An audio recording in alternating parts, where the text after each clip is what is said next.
Hello, welcome. My name's Laura Wainwright and I work for Total Voice Lincolnshire. We are an advocacy and involvement service.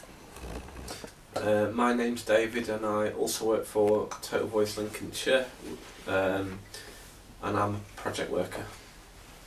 So as we've mentioned, advocacy and involvement. I'll just give you a little bit of an update about what advocacy is. So advocacy is around people making their own choices and decisions. An advocate would support someone to be aware of what their options were and support them in what their decision was, and also to make sure that people were listening to that person and that their rights were upheld and that their choices were being listened to. So, what is the case study? A lady called C lives in a council property with her son. Several months ago her leg had to be amputated and the property, which is on 2 floors, is no longer suitable for her needs. The bedroom and bathroom facilities are located upstairs and no longer accessible to C since there is no lift within the property. The ground floor is not spacious enough for a wheelchair to be used. C applied to the local council for rehousing but was wrongly assessed and deemed eligible only for a 1-bedroomed property. C disagreed with this decision but contacted the advocacy service because she felt she needed advocacy support to challenge this decision. What are the main issues involved? So then David, what do you think are the main issues involved with this case? I think there's been a lack of communication here because they could clearly see she'd had her leg amputated, and they're saying that she is not eligible. She's only eligible for a 1-bedroom flat, which I feel would nowhere be near big enough for her to accommodate her needs.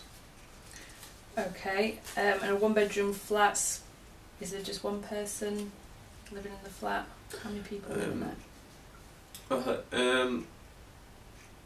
Well, it could be that because I think she's got an elderly son as well,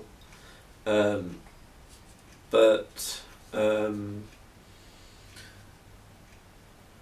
So we're unaware, aren't we, at this moment in time, yeah, of her situation and obviously her choice is that she wants a 2-bedroom flat.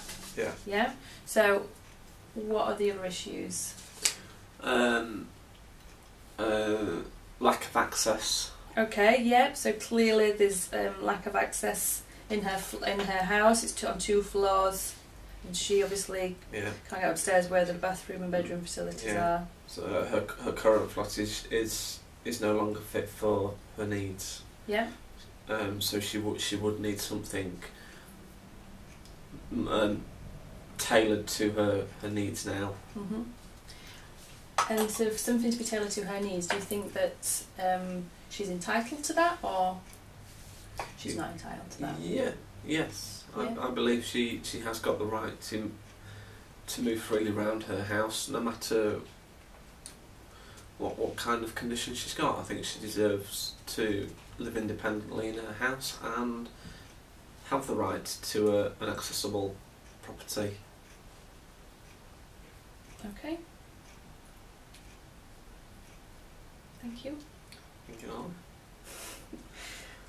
So from an advocate's angle, an advocate will obviously meet with C and learn a little bit more about what's happened, how she feels discriminated against, what she believes her rights are, and what her current situation is. As we've mentioned, she clearly lives with her son.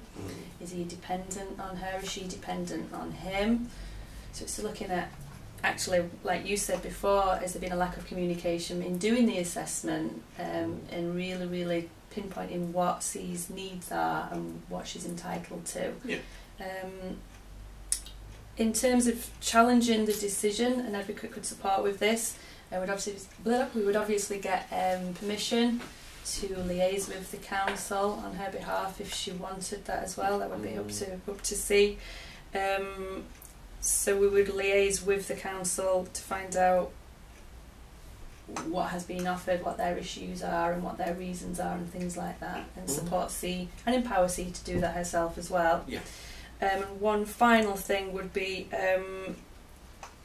if we eventually got to the point of doing a reassessment, so supporting C to make sure that there wasn't lack of communication and there wasn't a right being ignored, and make sure that C was entitled to the assessment. Yeah, and I think also going on from that, if she is successful this time in getting a house, then I think somebody would need to go around that house to make sure that it is accessible for her needs, and that they're not trying to give her a house that would not meet her disability needs. Yeah, so that would be discriminating against her. And who do you think would be the best person to view the new house?